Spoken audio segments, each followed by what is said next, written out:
there's a real soft place in the earth right under it. On June 16th, 1987, Ron Wyatt and a film crew from the United States of America traveled to eastern Turkey at the express invitation of the governor of the Turkish province of Ari. The purpose of this expedition was to participate in and film a ceremony which memorialized and commemorated a site located on Cessna Dog Mountain, known locally as Doomsday Mountain, as the landing site of Noah's Ark. The ceremony was the culmination of 10 years of meticulous, painstaking, often dangerous research by Ron and his associates. On the historic occasion of June 20th, 1987, the governor of Ari has announced to the world that Turkish archaeological authorities agree with Ron's findings that the area under investigation is indeed the landing site of the legendary Ark. The governor, key military officials, local officials, and police have gathered in preparation for the ceremony. Due to Ron's contributions and efforts, he is made a guest of honor and is asked to actively participate in the dedication of the site. A visitor center is soon to be built, and construction plans are well underway.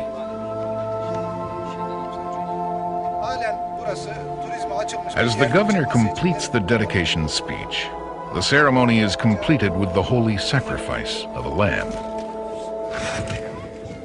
As each participant shovels commemorative concrete into the first footing, a prayer is said for the lamb's blood to cleanse the earth and keep the area free from evil.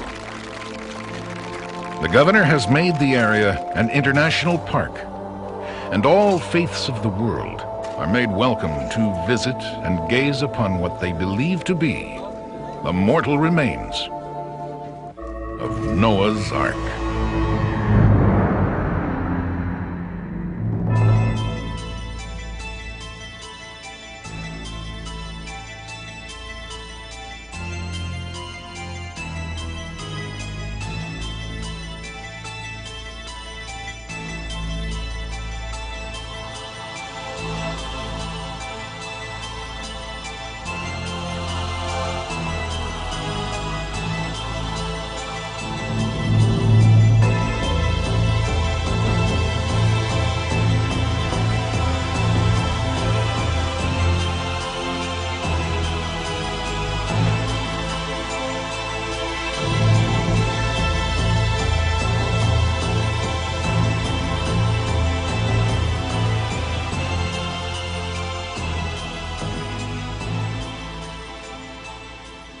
This saga began in 1977, when Ron began investigating a mysterious boat-shaped object which had been aerially photographed by a Turkish Air Force reconnaissance pilot while on a routine photo survey mission.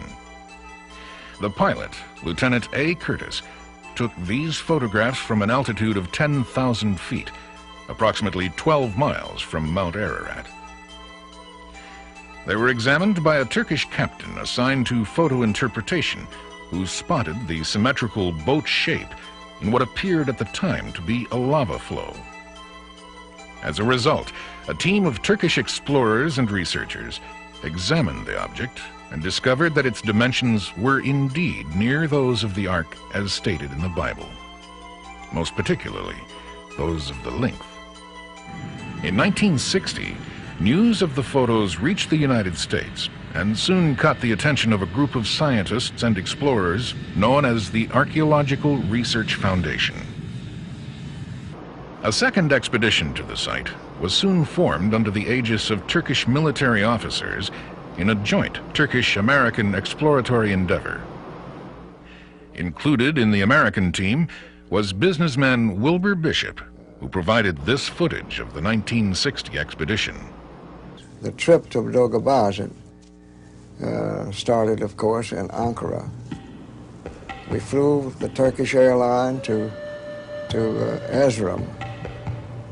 From there, I rented a Fiat station wagon, and we went from there to Dolgabazit. The Turkish people knew what we were talking about, of course, and we went by the van over to this camp, which is right near the entrance to Persia. And there we rode horseback over to the site. The American team journeyed to the site accompanied by the Turkish soldiers. Upon reaching the site, Wilbur gives us the team's reactions concerning the first viewing of the object. Well, we got off of the horses and we looked down and could see it right from there. We was about, I guess, 500 feet from the site, on the side of the hill. We walked down from there. We had to jump several crevices in the earth from the earthquakes that had happened. All of us thought it was a boat. So we left. When we didn't find any timber or anything, well, we figured it wasn't there. Also with the American team was Dr. Arthur Brandenberger, a stereophotogrammetry expert. After studying the object and comparing the measurements to those in the aerial photos, he was quoted as saying, "I have no doubt at all that the object is a ship. In my entire career, I have never seen an object like this on a stereo photo." However, the rest of the team aren't convinced.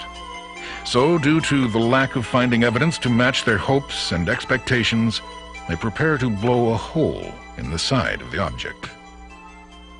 Of course, we took a movie of trying to explode part of it out. I asked the Colonel Bockel if he had some dynamite. He says, "No, but we got plenty of black powder."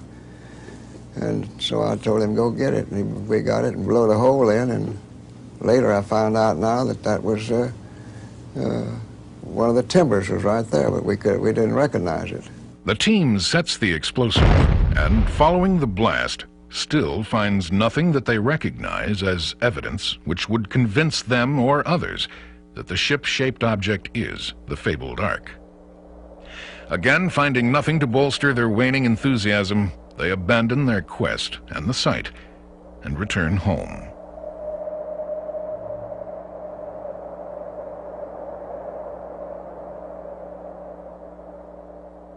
On September 5th, 1960, Life magazine reported briefly the results of the expedition, after which interest in the object generated by the quest wanes, and it slips into obscurity, to be forgotten and written off as one of nature's freaks, until the 1977 examinations by Ron Wyatt began.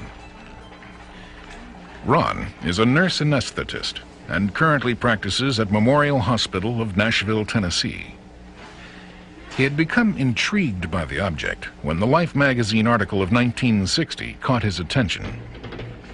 However, Ron had family and career obligations to meet and had to satisfy his yearning for adventure by studying and reading. He spent countless hours researching and studying the various sciences, particularly geology and archaeology, in preparation for the time when he could break free and begin actual field exploration of the boat-shaped object and the surrounding area. We at that point in time began to do a lot of research, background research on the probable landing site of Noah's Ark, and review the existing stories about people that claim to have seen the Ark on the mountain and nearby areas. During his studies, Ron discovers there are over 200 accounts of a universal global flood as made record of by various cultures, assorted myths, legends, and languages. Ron feels this is more than ample evidence for the purpose of supporting a massive universal flood theory. Also, Ron's studies reveal that there have been approximately 30 sightings of the Ark reported as resting on Mount Ararat, but none of the sightings have been documented as fact. In addition to this, many of the reports are contradictory and conflict with one another. The 30 so-called eyewitnesses, and I don't doubt the integrity of these people, there are several stone formations on that mountain that resemble a boat, but no one was ever able to get photographic proof. Also, I found that, say for example, in World War II, the pilots that flew by the mountain and made entries in their flight log that they had seen a boat-shaped formation on the mountain. They said that the boat-shaped formation was on the southeast face of the mountain. The person that wrote this, or quoted this in his book, said that the log stated it was on the northwest face of the mountain. And so I found that some of the reliable data had been misquoted in some of the books in an attempt to convince people that the boat perhaps was in a different site than it really was. And so, given all of this information and the lack of proof, we decided to look elsewhere. The sleeping volcano has been intermittently active throughout thousands of years and is also heavily glaciated. Ron can't see how a wood structure could have possibly survived on a mountain that has constantly been scoured by lava and glaciers for over 5,000 years. During his studies, he makes note of the fact that not one well-documented source states specifically that the Ark came to rest precisely on Mount Ararat.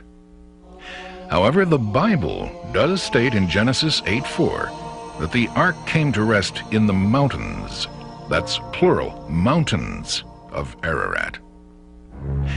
Could it be that the Ark came to rest on a smaller sister mountain of Ararat proper? Have well-intending prior expeditions searched Ararat only because it is the highest point in the area, and as a result, overlooked and neglected other possible landing sites of the Ark? Point by point, Ron begins to build a case for the possibility of the Ark not being on Mount Ararat proper. Due to these conclusions drawn from his extensive research, he is more intrigued than ever concerning the possibilities of the site, which was explored and summarily abandoned by the 1960 expedition.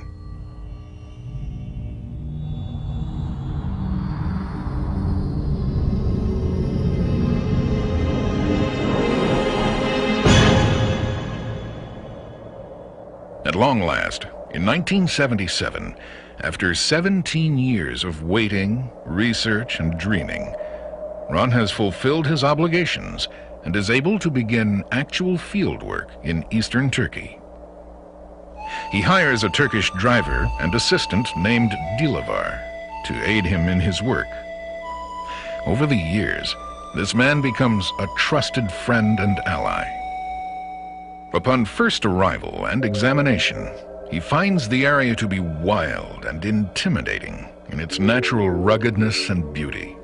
He remembers wondering how he would ever possibly discover what he was searching for in this vast, lonely region.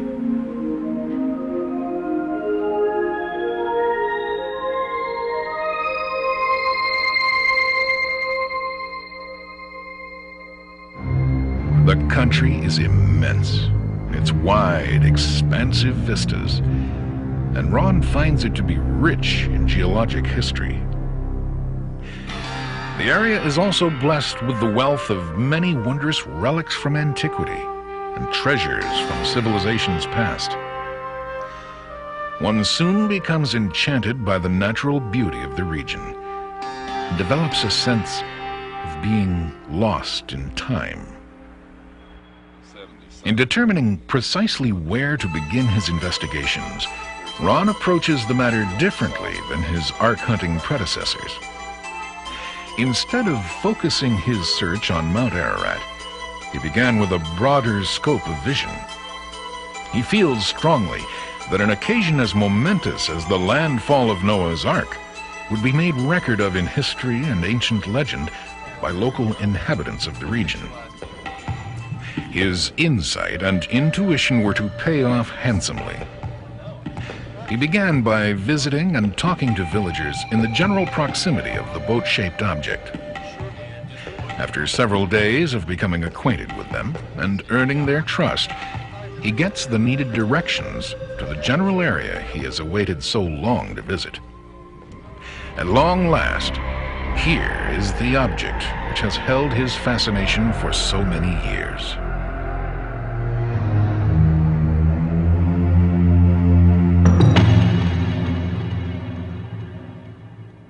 And here we are at last, gazing upon the mortal remains of the great boat that Noah and his family rode to safety. When I arrived at the boat-shaped object, I was amazed at how much it looked like a boat. If you've ever seen a boat that had a hole in it and had partially sunk down to where just the railings of the boat were above the water, this is exactly what I saw sitting out there on that mountainside. The site is located approximately 15 miles south of Mount Ararat and is known locally as Doomsday Mountain.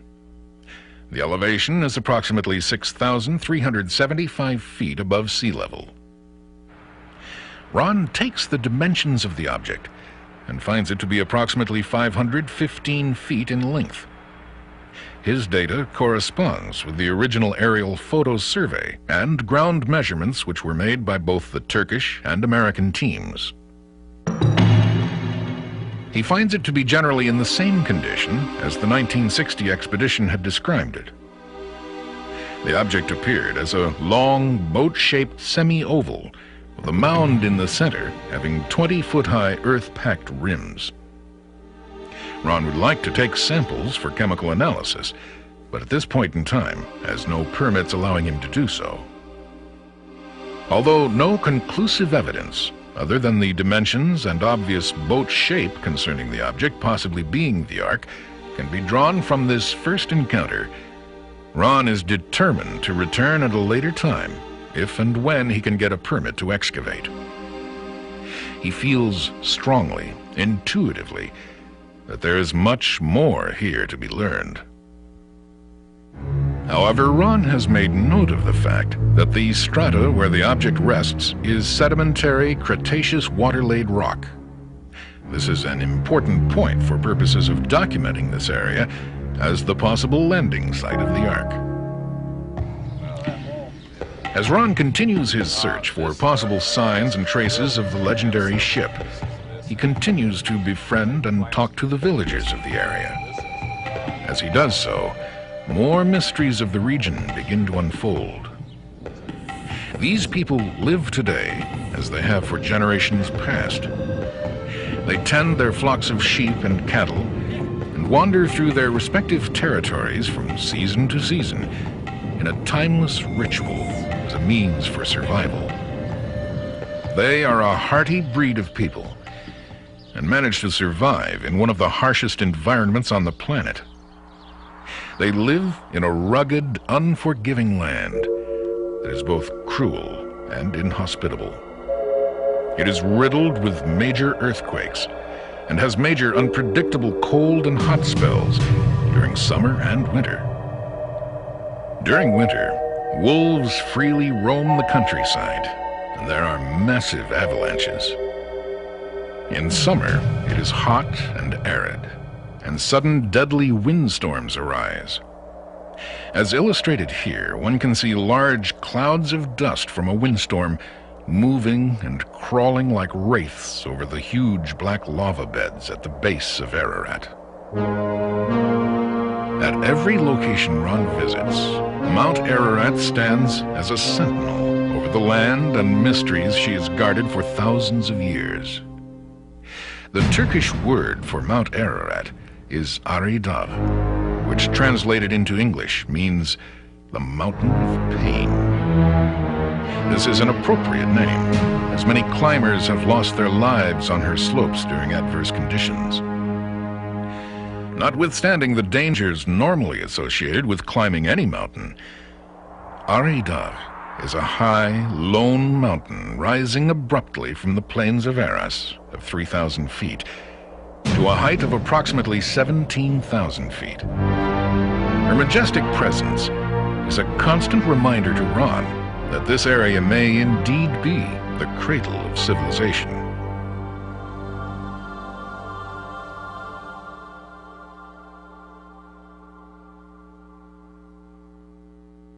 The thunder from lightning on Ararat is not the only thunder this captivating region has known. In ancient times, this area was a buffer kingdom between rival empires, and many times throughout the centuries has this land known the thunder of hooves and the clash of steel from fierce rival warriors' weaponry.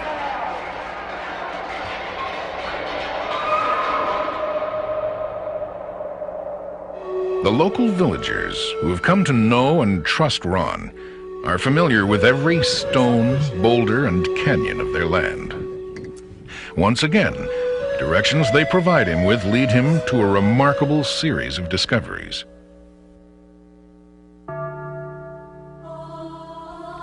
He finds 3 massive anchor-type stones, all approximately 8 feet high and weighing several tons each. All are similar in proportion and design and have 8 distinct crosses, which are carved in the stone in a pattern which Ron and other experts believe refer to the 8 survivors of the flood. The placing and alignment on the stones tell of their relationship to Noah and one another. This is called an iconographic representation. Ron elaborates. Like all the other grave markers in this area, the Valley of the Eight, this marker once had 8 crosses.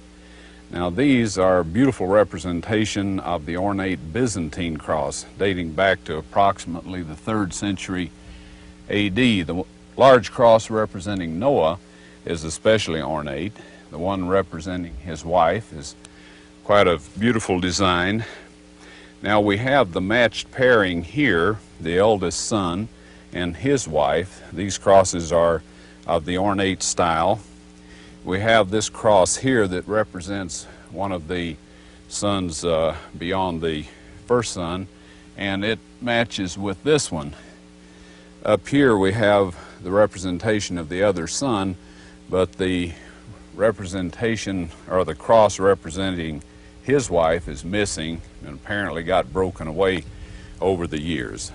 The alignment of these stones tell us the direction from which the boat came as it approached and the mountain that it landed on. One of these stones is approximately a quarter of a mile from the boat itself.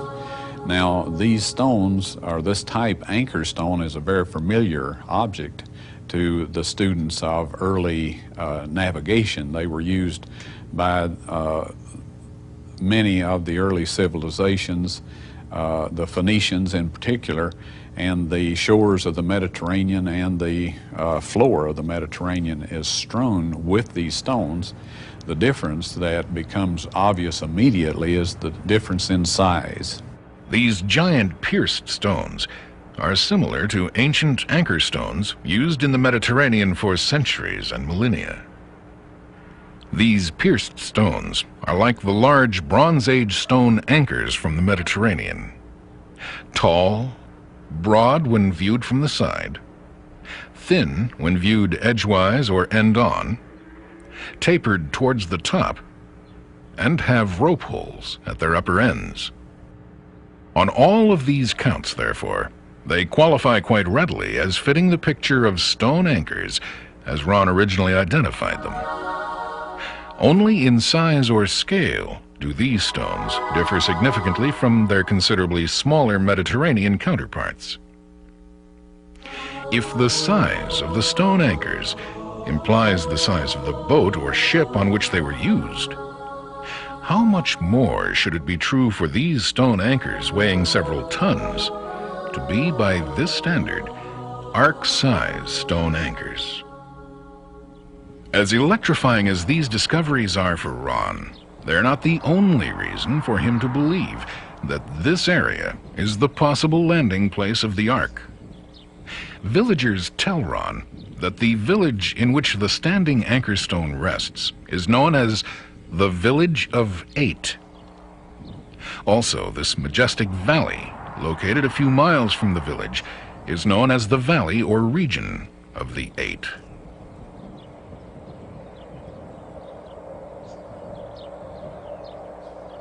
None of the inhabitants of this region know how these names came to be. They've been passed down from generation to generation. Again, he clearly finds reference to the 8 survivors of the flood. Here is another strong indication to Ron that someone from antiquity has left record of the landing place and survival of Noah and his family within this mystical and enchanting region.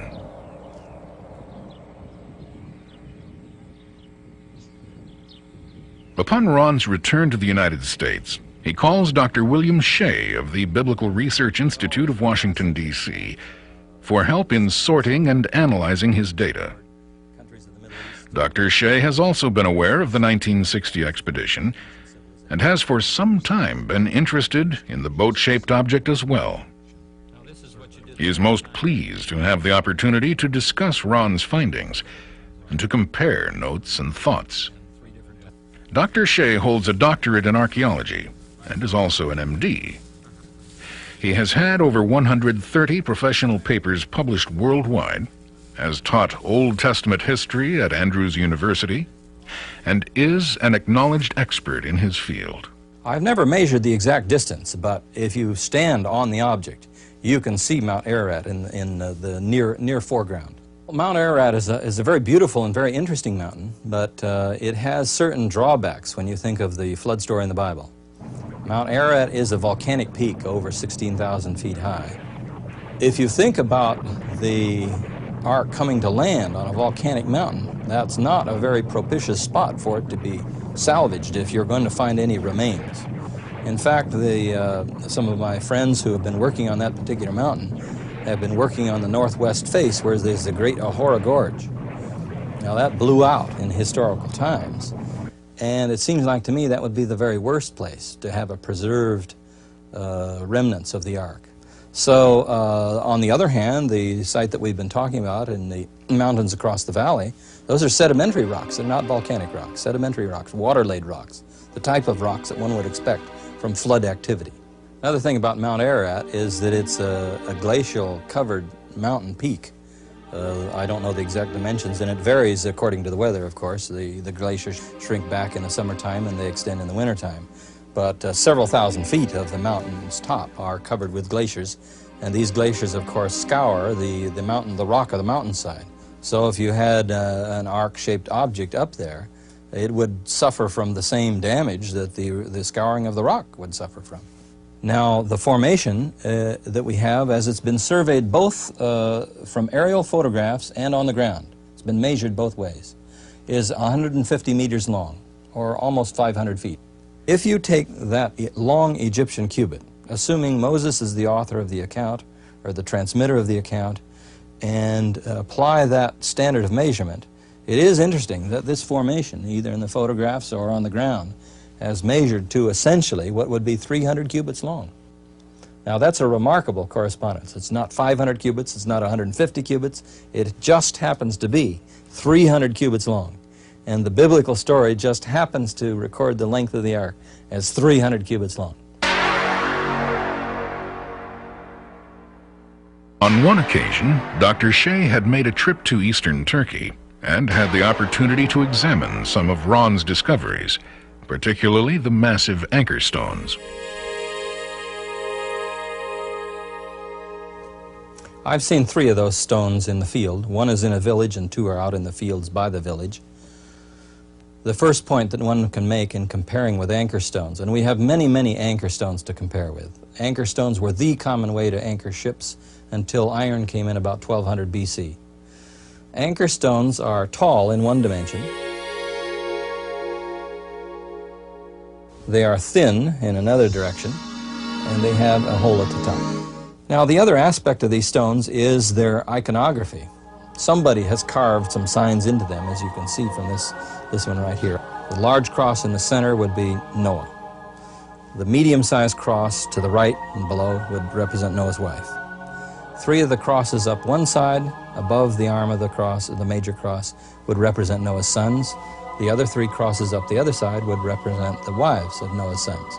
There's exactly 8 crosses. There are 8 people in the flood story, and these are engraved upon stones that look very much like anchor type of stones. These are Christian crosses, but they indicate that the people who put those crosses on these stones saw some type of connection between these particular stones and the idea of Noah and the ark and the 8 people that were in the ark according to the biblical record. Now these stones are very unusual and irregular in that they are not near any normal natural body of water. It seems evident to me that somebody either wanted to depict something like an anchor stone or actually used an anchor stone in this area. And yet the nearest bodies of water are 75 miles to the southwest and 100 miles to the north. No normal, natural, reasonable explanation for why anchor stones would be used in this particular area. Ron and Bill agree that much progress has been made on Ron's first foray into the field. Due to the success of the trip and the strength of the discoveries made, Ron feels more strongly than ever that he is on the verge of a major breakthrough. As he reviews his data, the boat-shaped object continues to haunt him as it has for the past 17 years. Then, unexpectedly, a most surprising and fortuitous event takes place.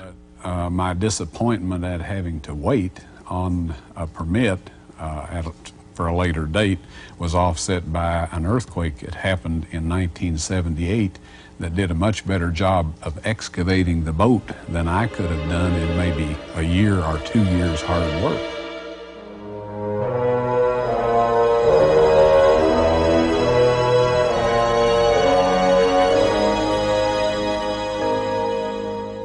Ron is not prepared for the sight he's seeing.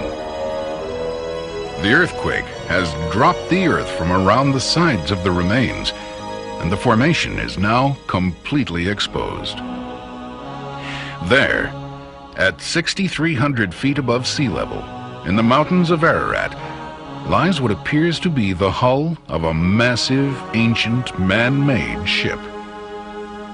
The sides of the object are now clearly exposed, and the outline of the hull of a ship is now evident and clearly visible.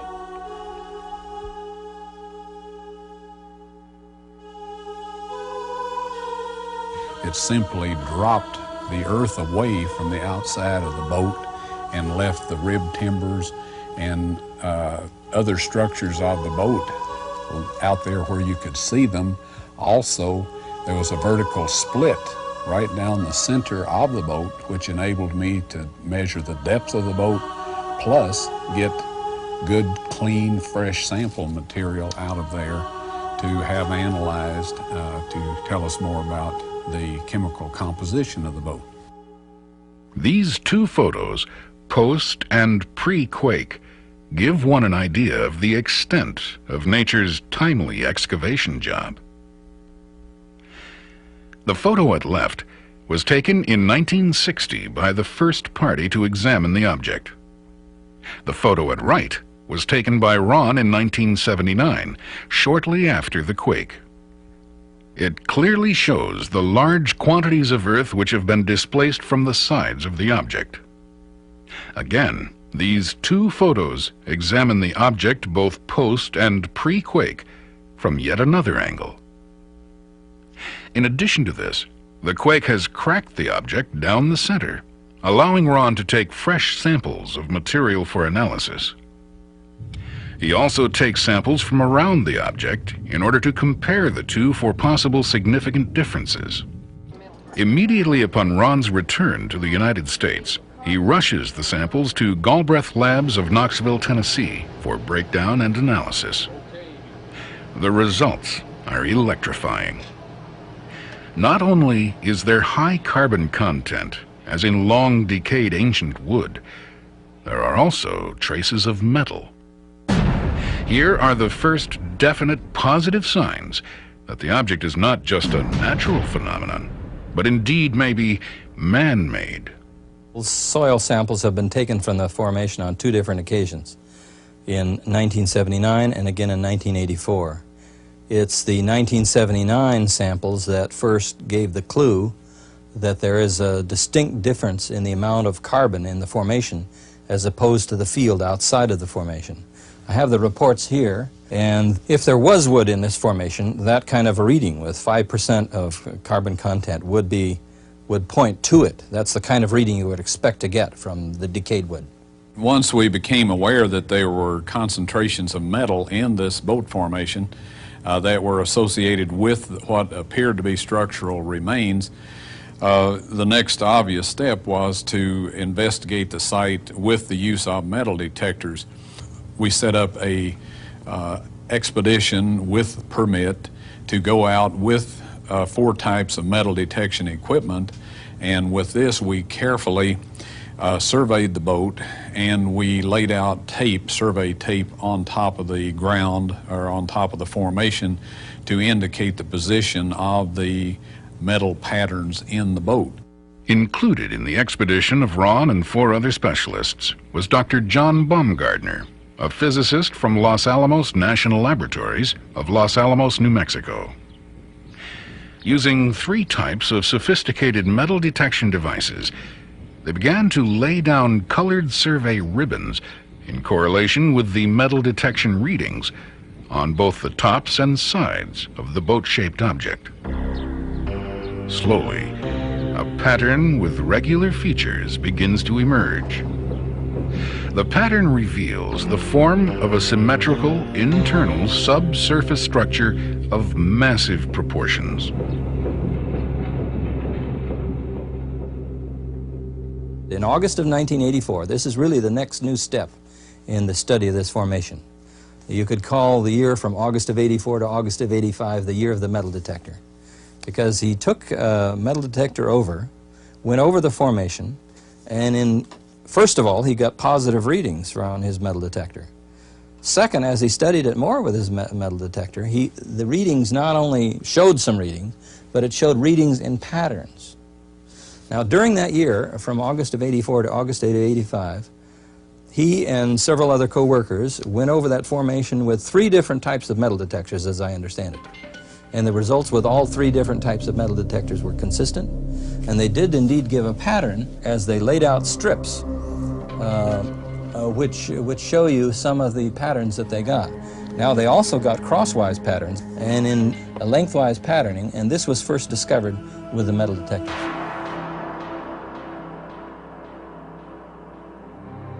Since the negative and positive to these readings have been obtained using 4 different types of metal detectors, since one of these is species-specific in terms of the type of metal detected, since neither of these methods provides any positive readings for the field around the object, and since these positive readings can be correlated with visually observable features of the formation along the portion of one side of it, considerable confidence can be placed in the accuracy of these readings. Thus, the metallic distribution pattern of this formation, whatever it means, seems reasonably straightforward and clear. Whatever is giving the positive readings on the metal detectors, presumably some type of metal, we're not sure what kind, would have to be patterned in the formation. And the question then is, why is it patterned in the formation? Well, let me just give you a hypothesis, a suggestion.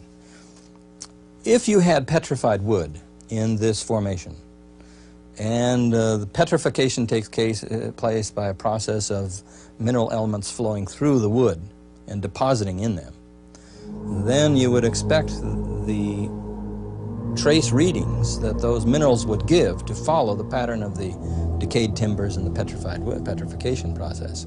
And so one possibility would be that this is a reflection of the petrification process of an original form, which would underlay this formation as it now stands.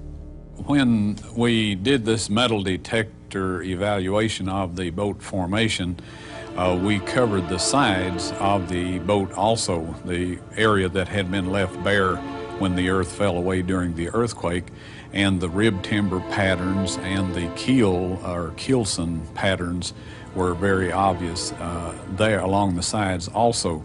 Now, another thing we did with these metal detectors, where we spotted high concentrations, say of iron, for example, we were able to collect a sample of 91% pure iron that showed preferential gradients under microscopic examination. And in our language, that meant that this had been hand-worked. It was a right-angled bracket that we... Although this is an incredible breakthrough, Ron and the team realize that more data is needed before they can draw any conclusions as to whether or not this is a ship. Though exciting and promising, it remains to confirm this pattern with more details and deeply penetrating non-invasive equipment, such as the new Subsurface Interface Radar Scanner. Subsurface Interface Radar is a new high-technology tool which allows examination of objects underground without preliminary digging or excavation. The principle is simple enough. Electromagnetic pulses, or short-wave-length electric energy bursts, are transmitted into the ground. Echoes from these pulses bounce back and are measured by a receiver. The echo time can be translated into readings which are graphically recorded on a continuous roll of paper, such as an electrocardiogram printout. Thus, objects beneath the surface of the ground level may be located and, to some degree, measured. In the summer of 1986, Ron and his team have assembled once again and have received the necessary permits from the Turkish government in order to perform the radar scan. Ron and the crew are poised and ready when once again the unpredictabilities of the region rear their heads and stop Ron and his team short in their tracks. We got back to America, raised the money, and made the arrangements to get a subsurface interface radar system out to eastern Turkey. We had the appropriate permit at this point in time. Now, we had been informed that we were in some danger of terrorists attacking us or taking us hostage. And in the light of this, the Turkish government provided a group of 30 commandos that accompanied us out to the boat formation each day, and they would go out and hide themselves in the crevices, canyons and whatnot around the boat site. Now, what happened just took a matter of seconds, but to me it seemed like several minutes. Our Turkish commandos just rose up literally from the earth where they had been hiding and decimated these terrorists with automatic gunfire.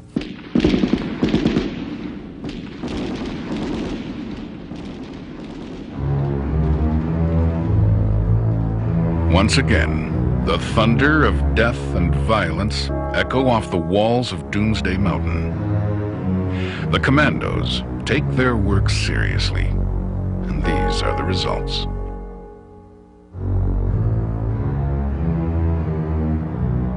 Out of necessity, the laws of these lands are harsh and strict, and these terrorists' guns are silenced forever. Ron makes the Turkish headlines, but not with the news he'd wanted. No one likes being a part of something like this. This effectively stalled our attempts to do a radar scan on the boat, and of course it was some time after that. Yet again, Ron has been dealt another blow. Every trip is extremely costly, and this one has been particularly so, due to having the radar technicians and support teams involved. It is crushing, after so many years of working and dreaming, to be so near the end of one's quest, only to be halted again so abruptly. As he has had to do on so many occasions, he calls on almost superhuman patience and tolerance, and once again, he waits.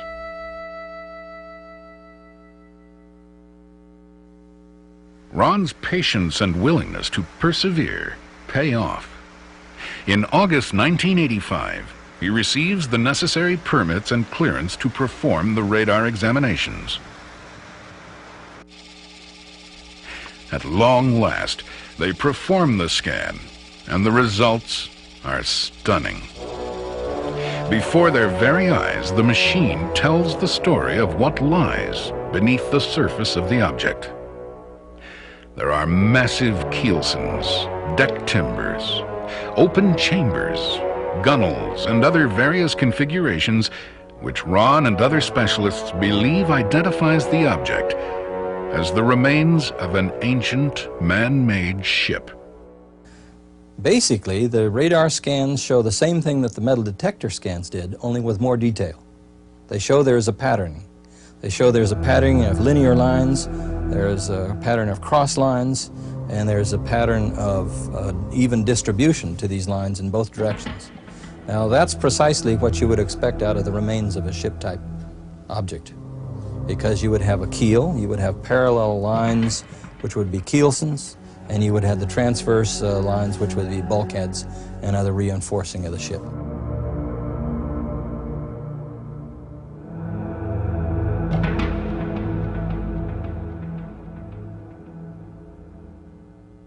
Immediately after the earthquake, it was to measure the depth of the deposit or the remains of the boat along the length of the boat. At the point where the deposit thickened, it was at that point that the upper decks began. And we found that this was a three-tiered or three-decked boat. Now in 1985, 1986, and 87, we were able to measure this laterally also. This data, with the data that we got from the radar scan, allows us to know what the boat looked like and to be able to reproduce a model, scale model of that boat within very close tolerances of what it actually looked like.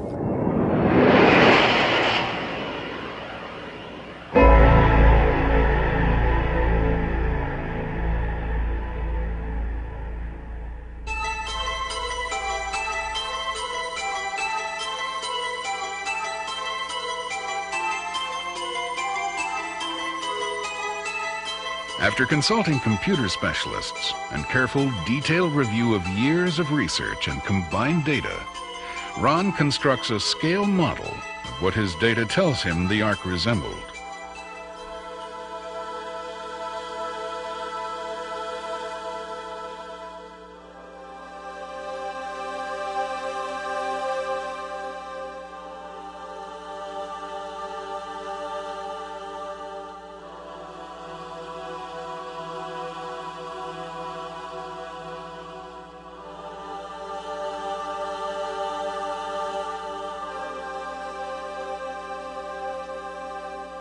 This is the best estimate of what Noah's Ark looked like. And we've designed this so that we can take it apart and show you what the inside looked like.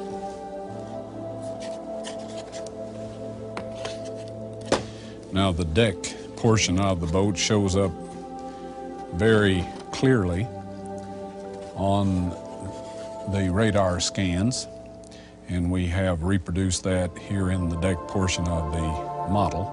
We're delighted with the results, and at this point in time, personally, I can look anybody in the eye and say that this boat-shaped formation in eastern Turkey is actually the remains of Noah's Ark.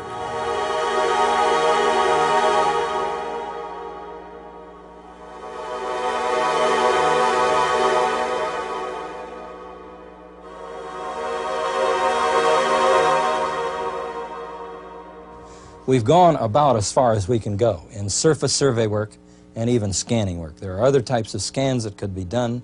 I don't know that it would be that helpful really to get more scans. What we really need now is excavation. But I would say that each one of these positive steps does point directly identifying this formation as containing remains of Noah's Ark, but the final proof of the pudding ultimately must come from excavation.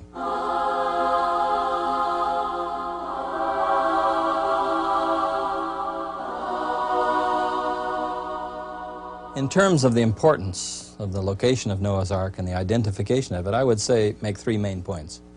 First of all, as one goes through the history of the human race in the Bible, this stands as an important historical event, a very transitional event. It's an event that divides two eras in biblical history. So just in terms of history of the race, it's an important event. Second, I would say that it will have far-reaching implications in the realms of both science and history. Obviously, some scientific theories are going to have to be revised if we really have found a boat-shaped formation from Diluvian times at the 6,300-foot level in these mountains in eastern Turkey. Third, I would say that there is a religious teaching out of it. There's a theology in Genesis 6 to 9, the 3 chapters that cover the flood story, and I would say it reveals 2 sides of the character of God. It reveals the side of character of God as judge, and it reveals the side of the character of God as redeemer. It reveals his character as judge of the antediluvians for the nature of their civilization, yet his redemptive activity is shown in his graciousness and mercy extended to Noah and his family.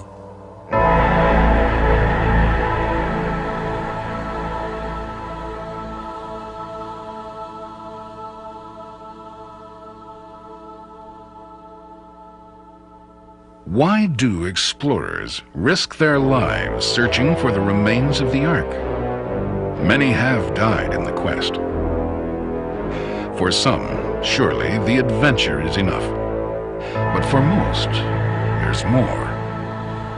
A need, perhaps a hunger, to know more about our human heritage, our basic beginnings. Who are we? Where are we going? Where do we come from? Do these captivating regions hold the secrets to our earliest beginnings as a race? Is this indeed the cradle of all civilization? What do these discoveries mean? Are they clues to the final answers to the questions of the birth of the human race? And if not, what is this mysterious ship-shaped object located 6,300 feet above sea level in the mountains of Ararat? Ron thinks he knows some of the answers. He believes it is Noah's Ark found.